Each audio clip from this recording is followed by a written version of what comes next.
before we get too far off that, and I don't even know if we'll use any of this, probably not, but I think we should. I did love one part of the article that was like, okay, if we are using this, by the way, nobody go to this website, please. This website is like toxic as fuck. Yeah. We're talking like dog shit, just like stupid information, like Onion articles, like times two. Yeah. So to wrap up the reason why you shouldn't, it's like citing an anonymous source from with unstated ties to Naughty Dog, Australian outlet Sausage Roll reported that people who question the progressive narrative that Naughty Dog are injecting into their games are at a high risk of losing their job. And it's like, wait, you're quoting an Australian website that's quoting an anonymous source that has unstated ties with Naughty Dog about the work habits within Naughty Dog. It's like, yeah. Oh my god! Look, like, okay, so guys, the funny part about I all understand. this, like, oh man, it sucks. That's just like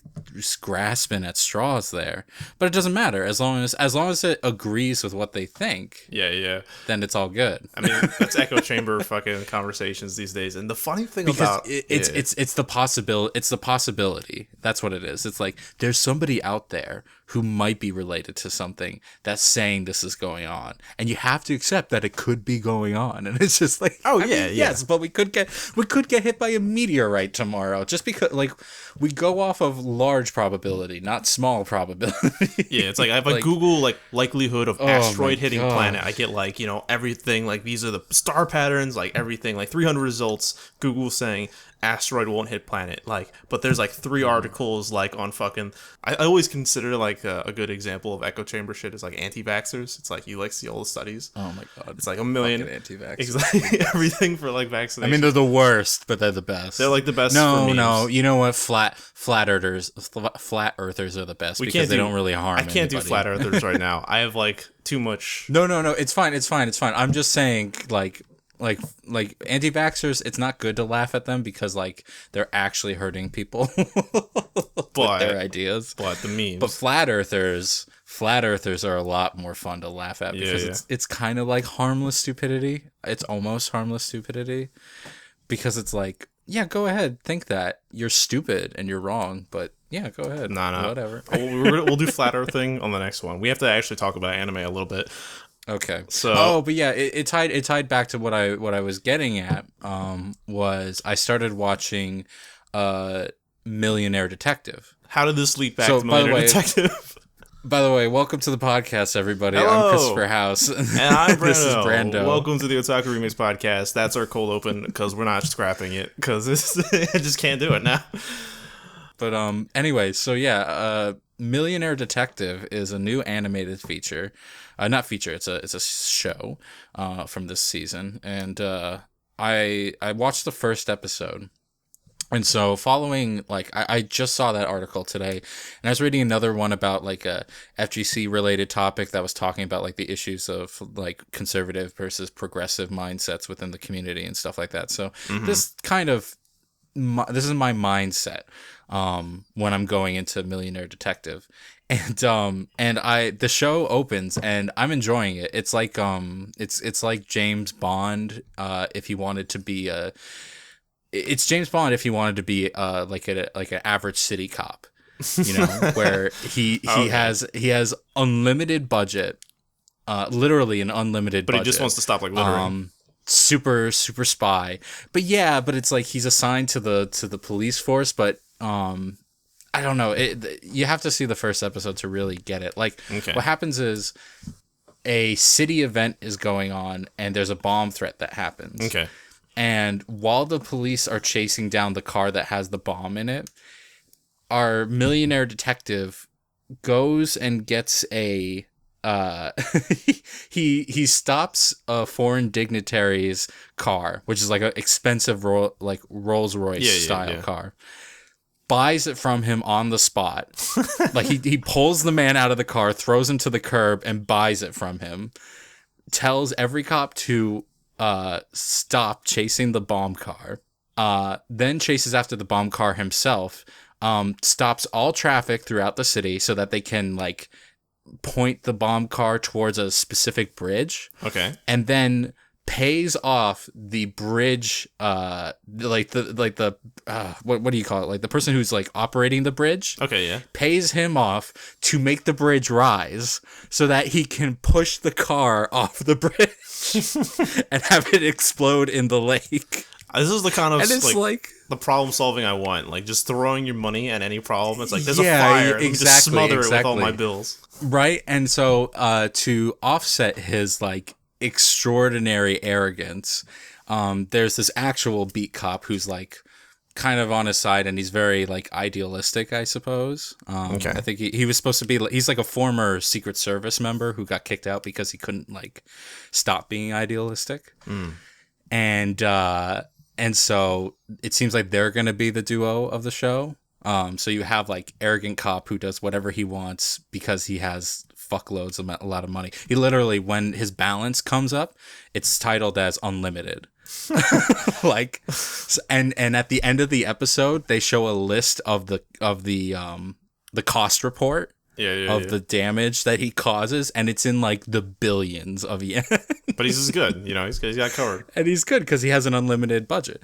And yeah, so going into that, I enjoyed it just because it's so over the top and so exaggerated that like it's charming to me. And then I'm thinking like this is also sort of the personality that these inverse guys would be attracted to, because it's the white man who could do whatever fuck he wants, and like that's how we linked it all back together. That's how I linked it all back, and I was just like, huh. So I wonder, because I only watched one episode of the show, and it has 13 episodes out, I believe. And so I wonder if like idealist cop is gonna like try to like sway him over to realize like you have a responsibility, even if you can pay everything off, which you can. You still have a responsibility to not be a ginormous asshole. Yeah, he's like that. Like nice they meet because millionaire detective almost runs over a mother and child, and the beat cop like jumps in the way to be like, stop. I like this guy.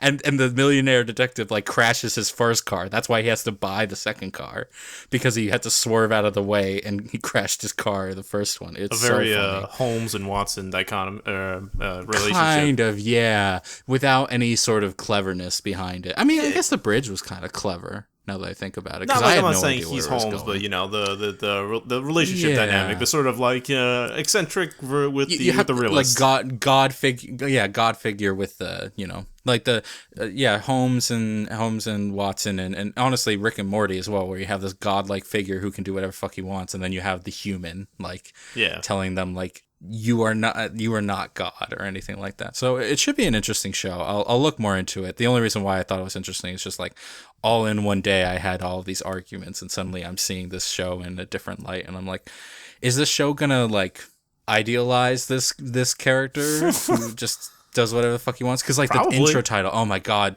the intro title is just them like walking coolly in like James Bond-esque like opening shots, and like women in scantily clad clothes and like money and stuff like that. It's so James Bond. It's like really funny. So I'm gonna see how I'm gonna keep watching, and I'm gonna see how self-aware it is at that point. It'll be a little disappointing if it just turns out to be like, yeah, this guy's cool because he has money and fuck you otherwise. But we'll see. It could have a character arc, but it could just be a gag show, and either way, it sounds more enjoyable than most of what Spring 2020 has had to offer from the anime world. But in general, it's good to hear, and I'm glad you're able to tie off that whole thought piece with a nice little. Oh, I knew where I was going. Yeah. I'm only halfway through my beer. It's it's funny. We came on. We're like, let's talk about what we've been watching, and then like we open with like these trash, like online art, because we shoot those to each other more often than not.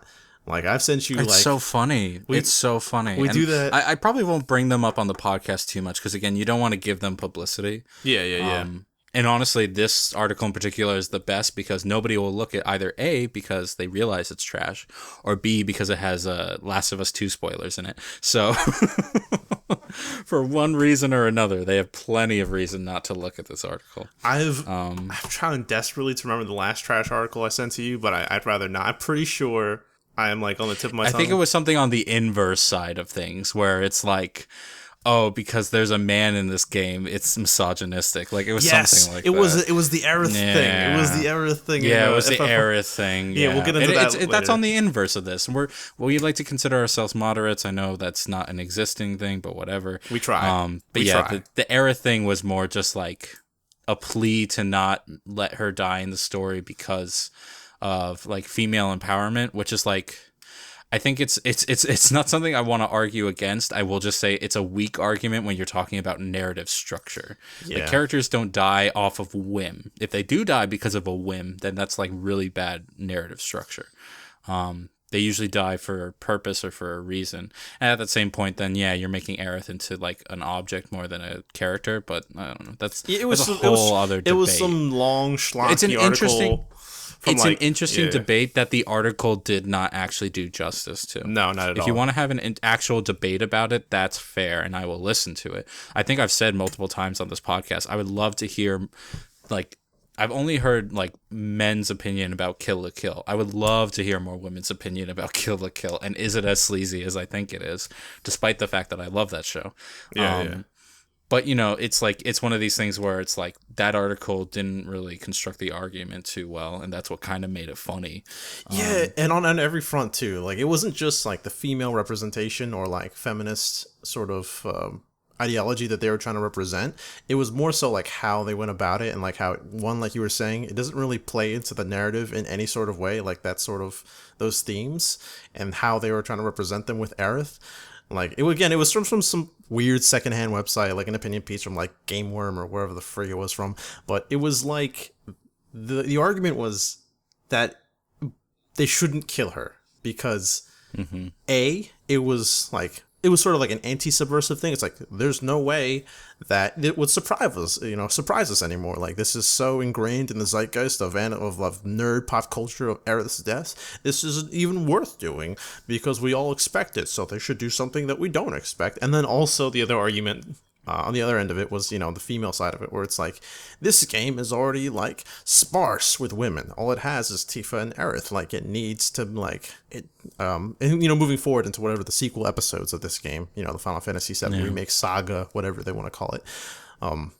But like, it's gonna need her. I mean, and to be fair, like, we're comparing the two. The inverse article I brought up is way more trash than what we're talking about right now. The one I had was just kind of poorly written and like not fully thought out ideas. It's just exactly. It comes off more as like wishful thinking, and like that's harmless in my opinion. But at the same time, it does need to... I think wishful thinking like that needs to have a conversation that goes back and forth, or else it ends up not being constructed very well. It's far less volatile, yeah. It's just, I feel like the ideas are really unfounded. It's not even volatile. Yeah, that's what I'm saying. Say they're not unfounded, they're just not developed. It's like, okay, if we have Aerith live, what does that do for the other characters in the story? And is that worth shifting the focus when Aerith is not like a center character in the first place? She's a side character. And if you want a main female character that's like, all these symbols that you want from Aerith,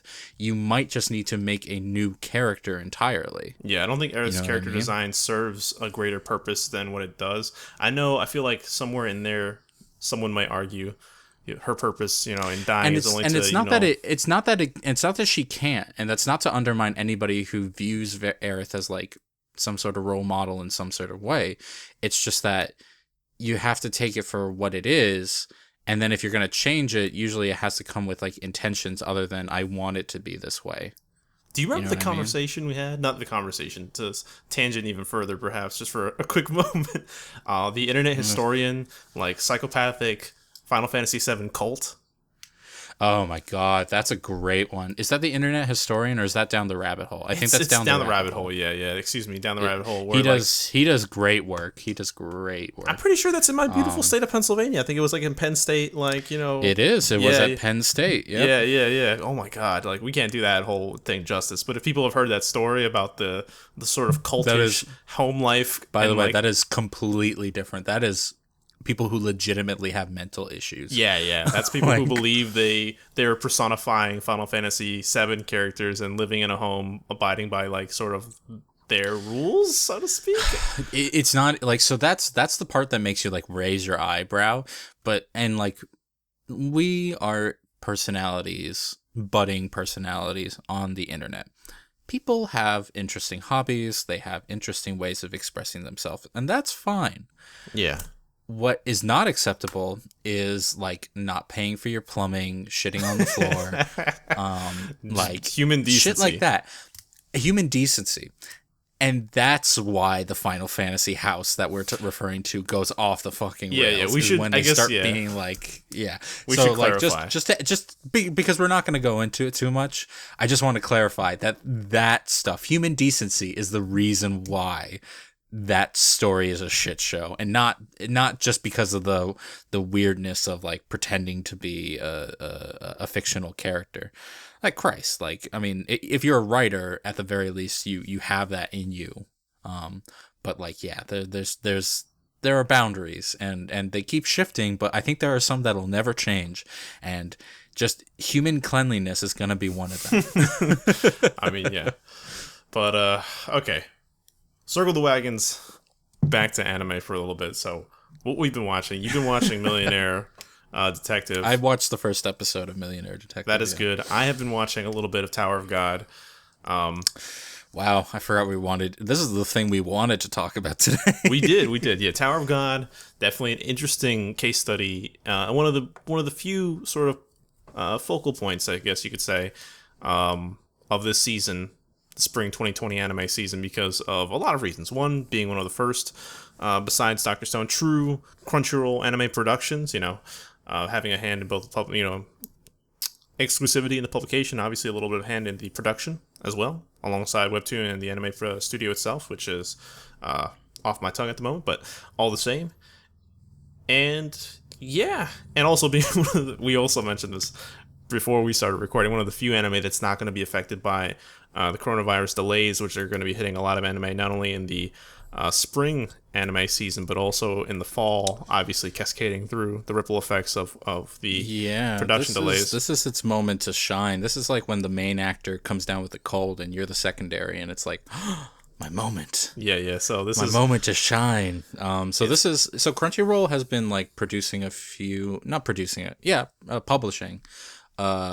more of its own original stuff. Dr. Stone is one of them. There's like a list of 5 new anime that are coming out this season or next season that are Crunchyroll exclusive, because they're realizing they saw what happened to Netflix, and they said, you know what, we should probably follow their pattern, because Funimation's taking a lot of their shows back and they're not returning our phone calls. So they're starting to branch out into their own like publishing area, which is good. I honestly think it'd be an interesting. I don't know. For right now, Crunchyroll has been on a bit of a dry spell for me, because like it feels like every new show that comes on it is like an isekai, or it's like hard ecchi, like bordering on hentai. Yeah, I feel like that's a little bit more. Maybe that's the market itself, so to speak. But the marketing is part of your image at the same time. I look through their library more so than the average consumer, but they're the ones who are like, I mean, we had it on this podcast. They were the ones who were marketing Why the Hell Are You Here, Teacher? Like, no, I don't mean like not only the marketing itself, but I mean like what is available in the market as a whole. Like I feel like a majority of what is being publicized, or rather produced, are those anime, honestly. Like I mean, there are a fair amount, but I think it's more so that Funimation is holding on to the more I don't know how you say it, like the less like those are the commonplace stuff that a lot of people watch, or that have a rabid fan base, I guess. But Funimation has a much bigger library going on in its own forte, and so like I think Funimation is like holding them back a little bit, and that's fair. That's Funimation's right. They're the ones that own these titles for the most part, and and Netflix as well. Netflix is holding on. Like nobody is able to see Beastars or Carol and Tuesday outside of Netflix. Yeah, or the new Ghost in the Shell movie. or the new Ghost in the Shell movie. So like between all these rivalries, Crunchyroll is kind of getting the scraps, and so to speak. You can say the scraps, but they kind of have to run with it. I feel at least like, dude, those new isekai shows are terrible. But here's the thing: you and I literally like no, and I mean beyond general isekai. Like, I've learned to appreciate some of the better shows, but like Isekai Cheat Magician and stuff like that, it's just like, no. You and I, man, what is going on? We understand that a lot of these Isekai pander to the lowest common denominator. You and I are not really big fans of the genre in general. We are fans of some. You just started to embark upon ReZero. You and I both love ReZero is fantastic, and a couple of other options. Really enjoyed our time with Konosuba, and like, it's not that I'm not saying that isekai is a bad genre, but it's definitely flooded, and when anything's flooded, you're gonna find some bad spots, and like, yeah, the most recent stuff has been really terrible, and I cannot press enough how weird it was to have Crunchyroll like really pushing "Why the hell are you here, teacher?" That was just so weird to me. Yeah, for those few months. But then again, Funimation was. But then again, Funimation was Crunchyroll land. Excuse me. Like, there are some spots here or there that I have been enjoying. Like, winter was good. Spring has been pretty rough. So I've been trying to find what I can as far as like new options are concerned. I've been watching a little bit of the new season of Fruits Basket. With Plural, a friend of ours, rewatched a lot of old sports anime. Obviously, all available on Crunchyroll. So like Big Wind Up or Ukiku Fukiravute, Mixed Misei's Story, a couple baseball animes. What else? Yawamushi Pedal, got caught up on that. So, the backlog and the overabundance, since it is the largest library, definitely still helps it. Obviously, for what I would hope to be like new and exciting series, not so much for this season, at least for me, because from what I look at right now, it's pretty sparse. Like you said, like the isekais coming out right now are not really like Princess Connect Redive. Like, that's not really interesting me, whatever the heck, all these other sort of options. There are some that do interest me, but I haven't really dived in yet. I know that our friend Jeremiah and Plural, they were watching Shadowverse, which you can see it's basically it's an anime adaptation of a mobile card game, I believe. And so it's very Yu-Gi-Oh-esque. But yeah, no, it's been a little bit light, but I'm looking forward to the summer. I know that a lot of that stuff is still going to obviously have some production issues. But still, I'm still looking forward to a lot of it. What I see hitting a lot more delays, honestly, is in the fall, so that's not too bad. I did see your boy, Millionaire Detective, unfortunately, on the list of things that will be affected. No. Well, it has 13 episodes out, so it's gotten plenty out in the meantime. Yeah, so it'll be okay. But in the meantime, is there anything that you're looking forward to that you've seen that's coming up this fall, spring, July, or whatever, the summer, in the coming seasons, I said or not? I would return to Tower of God. You mentioned it earlier. To be honest, that first episode did not really land with me. More so just because I didn't really agree with the main character.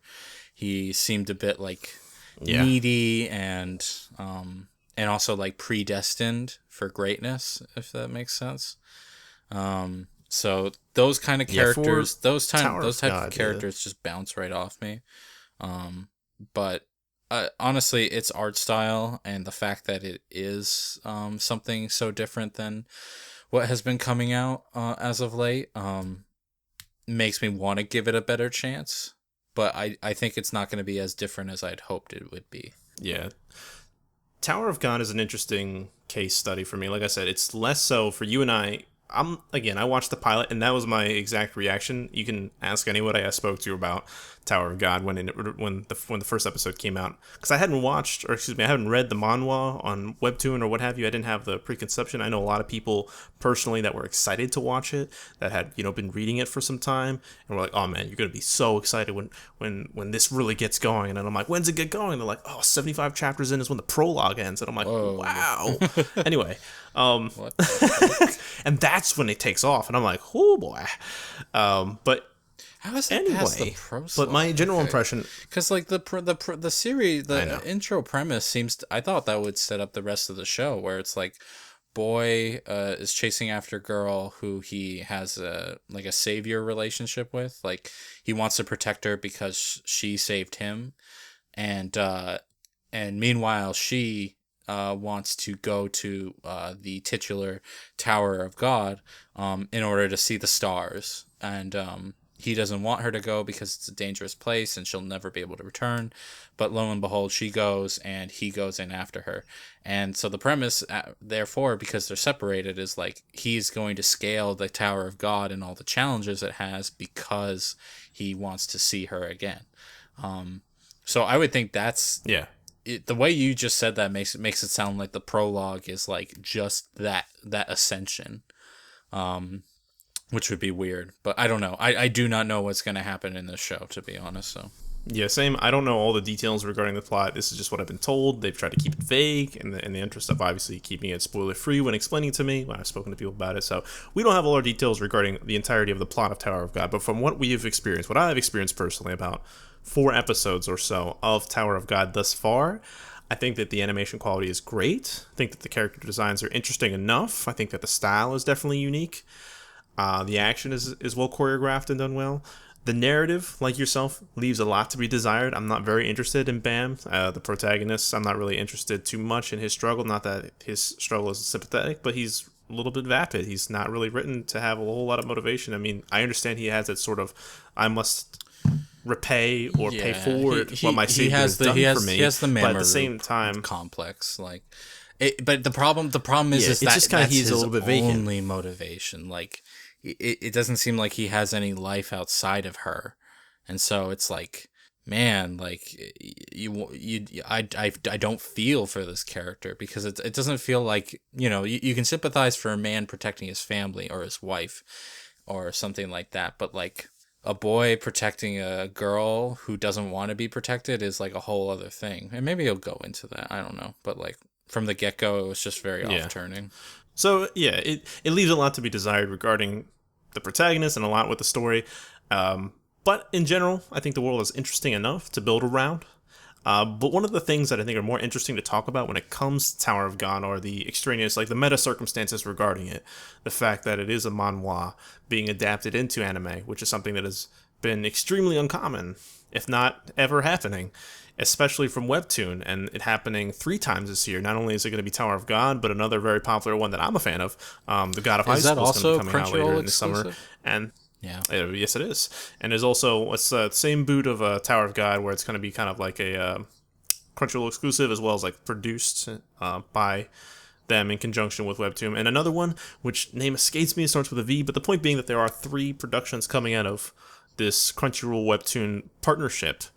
And I think that's exciting and kind of a telling sign for possibly years to come, because we were discussing how that might be affecting where anime draw their inspiration from, because only really in the aughts, or rather in the aughts, but mostly in the 2010s, did it really take off, where anime were starting to just massively pull from visual novels as their source material. And again, that's mostly Japanese, but still, that being the source material for so many of the isekai, so many popular anime like Konosuba, Violet Evergarden, a couple other that I can think of. The list goes on, ReZero, etc., etc. So many visual novels.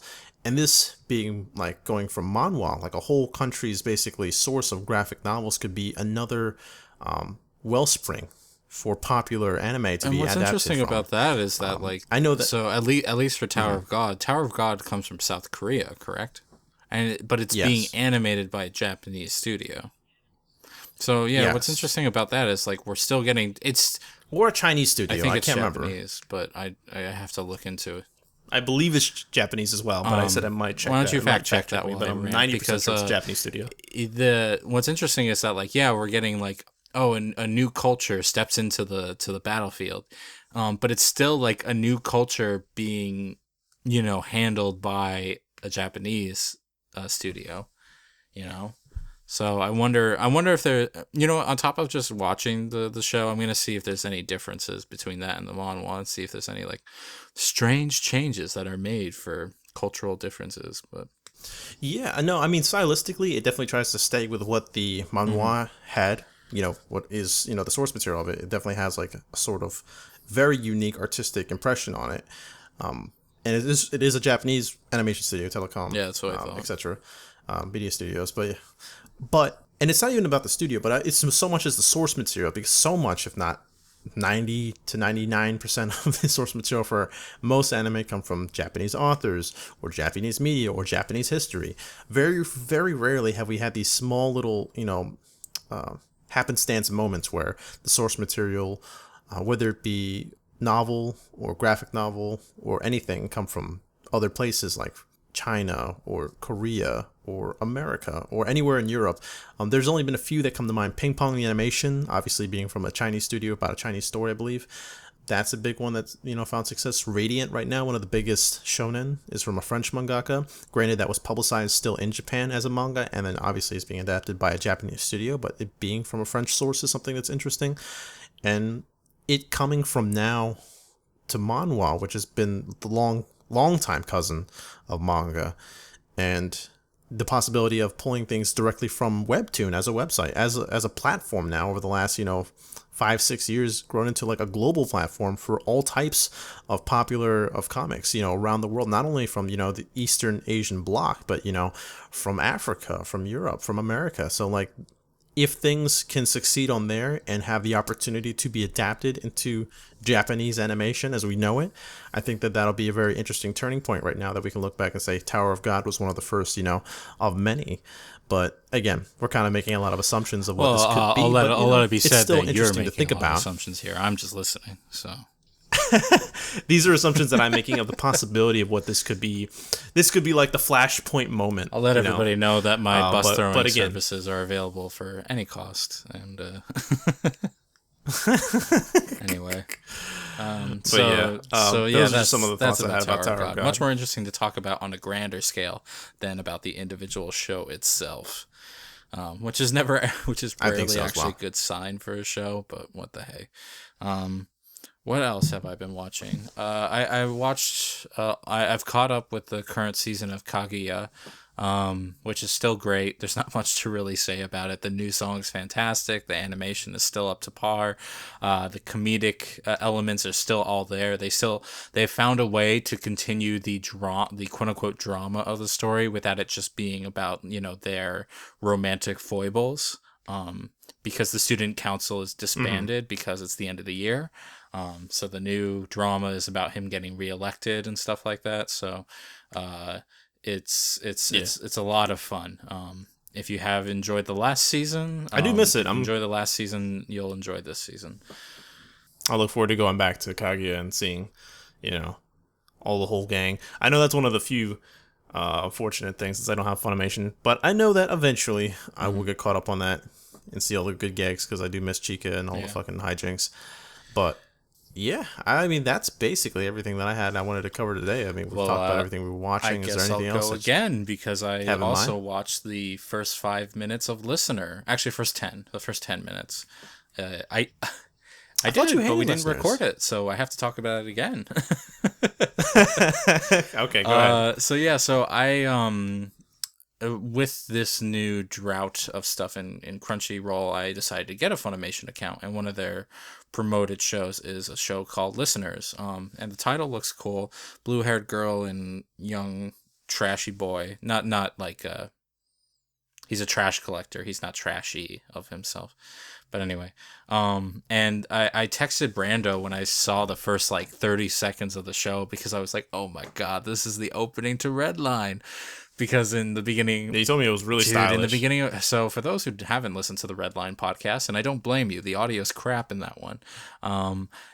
The beginning of Redline starts with our protagonist looking at his idealistic version of a racer, where it's a dude with a gold car and 2 babes, and he's like, man, I'm gonna be just like that. Like Tatsumaki's into the car. Exactly, right. And so that kind of sets up that really establishes his character really well. For as shallow of a movie as Redline is, it establishes his character very well, very quickly. And I was like, yeah, I'm down for that. And so when Listeners begins with a similar shot of our protagonist looking at this mech fighter woman in her golden mech suit, I was like, okay, if that's kind of the style they're going for, and the character design seemed that way, then I'm down for that. But But instead, afterwards, what I got was a show about, at least for the intro, I got a show about the blue-haired girl is a thing called a player. Like, she has an audio jack in her body that lets her connect to robots, and that's cool. But she has amnesia. So guess what? She has like no character backstory. So everything has to be explained to her in exhausting in exhausting expository dialogue. And it turned me off so much. Like, amnesia is quickly becoming one of my most hated tropes, and not because of the concept of amnesia, but because of the fact that it's a tool that the author uses to make somebody who will eventually become integral to the story clueless like the audience. And like a narrative yeah, play. exactly. And expository dialogue is such a fragile thing in shows. It really needs to be something that needs to be handled with care. Otherwise, you're just gonna like that's why I didn't finish Castlevania Season 2. Like, their character development is all in flashbacks, and it's like, I just want to get to the momentum of the show that I enjoyed. And so going to listeners, like, yeah, the first 10 minutes of it is the boy who finds this amnesiac girl, kind of nerding out about how she's a player, and in the really, really dorky way. So I wasn't a big fan of him. But in any case, so he's just going on and on about how this world works and stuff like that. And I'm just like, guys, there's a way to like let this be explained without like. It feels like they're talking to. Show don't say. Show don't tell. And it's like, I don't know. It just really turned me off. If there was less going on this season, I know we said there wasn't much, but if there was less other interesting things going on this season, I probably would have given it a second chance. But because like I'm catching up on how heavy the dumbbells you're lifting, I'm watching Millionaire, I'm watching Kaguya, and I'm gonna try a show called Sing Yesterday for me. Which is a show. Yeah, Sing Yesterday. The premise I just told is that a dude in college, he leaves college, then goes to work for a convenience store, and is kind of like, I don't know what I'm doing with my life. And I was like, I can relate to that. So, so I'm gonna watch that as well. Listeners, unfortunately, just kind of dropped off for me. Nah.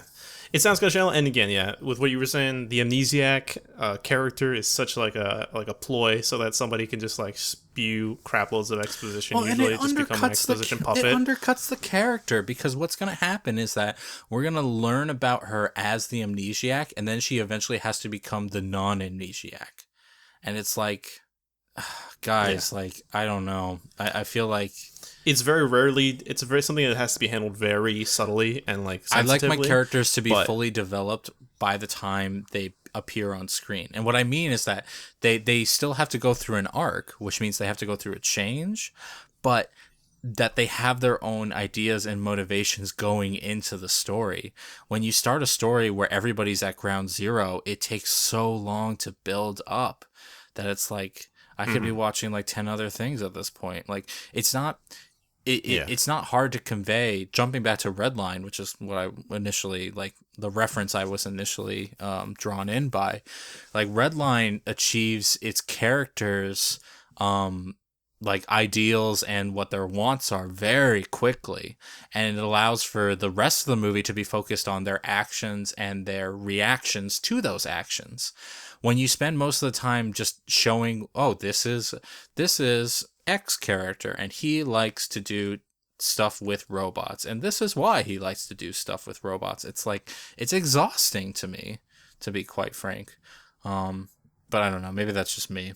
No, you're not alone. It is very much exhausting, and having no forward momentum to start a story in general is exhausting, especially when whatever media you're watching, typically TV shows, movies, or if you're reading, like if it's manga or if it's a novel, like just the time investment is crucial. So like, obviously setup is important, establishing a world and your characters is important, but it can make the process very lethargic. Anyway, enough about that, because we could go on, you and I, for a very long time regarding the design of stories and characters, which maybe we should one day, specifically, but maybe not as ambivalently. Perhaps. Since I'm like already out of gas, like there's not really much to talk about when it comes to spring 2020. Is there For me, anything? not Is there really. anything you're gonna try? Did you look up anything that you're gonna try? Is there anything I'm gonna try? I'll give that show that you just mentioned. Millionaire Detective. That, yes, but I was more referring to Sing Yesterday to me. For Oh, me. okay. I might give that a shot because I've been trying a lot of slice of life. I've been giving like working a try, and it's kind Oh of yeah, been, like, you hit or said you miss. watched that. We didn't. So, full disclosure, we recorded this podcast already once, not about the earlier conversation, but about the current season, and we lost it. So why don't you tell the people about working? Because I forgot what you said, and nobody else heard it. Working was like it's like a popular slice of life anime from like the 2010s. I can't remember exactly when it premiered, but it was a hit because, quirky characters, a very, very, very simple premise. Just guy goes to a family diner, gets a part-time job, is drawn in by the very cute lolly girl who's actually Oh 18. my god, I and, made you repeat this. Oh my god, no, no, Yeah, no, yeah. no. But it's mostly just comedic hijinks. It's Okay. mostly just like the funny people who work there. There's like the really strange and like sensitive manager who like doesn't like people talking about her age, and then there's like the funny guys in the kitchen, and then there's, again, like mentioned, the very short lolly girl who can't reach anything, and then there's a girl who like is afraid of men and like punches them on sight. But yeah, there's a lot of silly hijinks. It's charming enough. I can understand why people like it. And there are 3 seasons of it. There's 3 seasons of working. So Wow. like, I feel like there has to be some sort of gold in it. I've watched about 5 episodes thus far, and it's okay. It's a very just kind of like. Is it very memeable? Is that part of the reason? Oh yeah, this is very memeable. I might take myself might take upon the duty to update the memes for the working community. But in general, it's a very simple watch. Like, it's not exactly. I don't find it extremely meaningful, nor do I find it the most exciting. Nor is it even the most funny that I've ever seen, honestly. But it's definitely pleasing in some moments. Like, what drew you into Something- it? I forget what even drew you into it, because it's such an old show. Its reputation. Oh, Just okay. I was just surfing through the massive Crunchyroll library and just like, what haven't I watched? And what have people mentioned? And like, I was going alphabetized, but I was going from the end to the beginning. So I was starting at like Z and then like working my way backwards, and it just happened to be one of the first I saw. And I was like, oh, working. I remember hearing about that a lot in anime conventions, many years ago, and seeing merchandise and whatever the fuck. So after a while, I was like, sure, just throw that on, kill a few hours, and maybe I'll kill a few more. But that's about as exciting as it's been. I've been rewatching a lot of stuff, honestly, and there's a lot of things that I haven't seen yet, and a lot of games that I haven't played. I was thinking about hopping on, like I said, I don't know if you want me to mention it, but I am playing an RPG right now. Go for it. Why not? If somebody made it to this point, they'll be excited to hear what you're talking about. I guess, yeah. I'm playing Persona 5, or at least finally getting around to it. He is not playing the Royal. He is playing original Persona 5. Yeah, just vanilla 5. I'm getting through it. So the offensive gay jokes are still there. Yes, wonderful. That's what I want, I think. But yeah, I'll talk about it then. Basically, the idea that we're going to have for the podcast further is that what we'll do is, once he beats Persona 5, we'll have a podcast where the first half is us just talking about the original. Then we'll have a section where I update him about the Royal editions, which are massive, and they're really interesting. And then we'll talk about that from there. So it'll be kind of like a combination of a Persona podcast along with if you didn't know if you wanted to buy the Royal Edition yet, I'll give you a bit of a hint as to why you might want to. So, okay, that's the gist of it. that's what we have to look forward to in 10 months. Yes, not that. We'll be within a week or two. Okay. I'm chugging through it as quickly as I can with the free time that I have. And I was also thinking of just playing a couple other games, picking up some stuff. I mean, I still have Death Stranding. I saw Code Vein on sale. I might give that a shot. Wow. That one, yeah. I've heard, is just like wannabe Dark Souls generic ass shit. But yeah, but it's anime, so fuck it. I think, I guess, Bandai Namco, right. whatever. Well, I heard it plays well. Yeah, I'm sure it plays well. But yeah, I think that's all we have for today. So, as always, internet people, thank you for listening. Whoever made it this far, it's funny that we say that But I mean, it's so true. If anybody actually got, I see retention time. Yeah. I mean, hey, we see the analytics. So if you made it this far, yeah, if you see it, if you watch it this far, tweet me at H251993. I've been a lot more active on Twitter, or just the Otaku Remix Twitter. I guess I should probably promote that. I was like, no, you can tweet at either of those and just be like, "Yo, I watched all the way through," and I'll be like, "I appreciate you appreciating our work, our quote unquote work." And we might send you a prize. Why would you do this? You know I don't have the money to like send shit to people. Who says it's going to be your money? It could be my money. Could just send a little sticker. Who God knows? You never know. It could be a sticker. Could be a Gundam. Who knows? Etc. Etc. With all the child payments you have, I don't think you could afford to send anybody anything right now. I don't have any children. First off, don't perpetuate any sort of rumors. Well, guys, it was good listening to you. Good listening to you. Jesus, end this now. Thank you for listening, guys. If you enjoyed, have a good day, a good life. Hit the sub, hit the like, blah, blah, blah. Stay safe. And we'll see you all next time.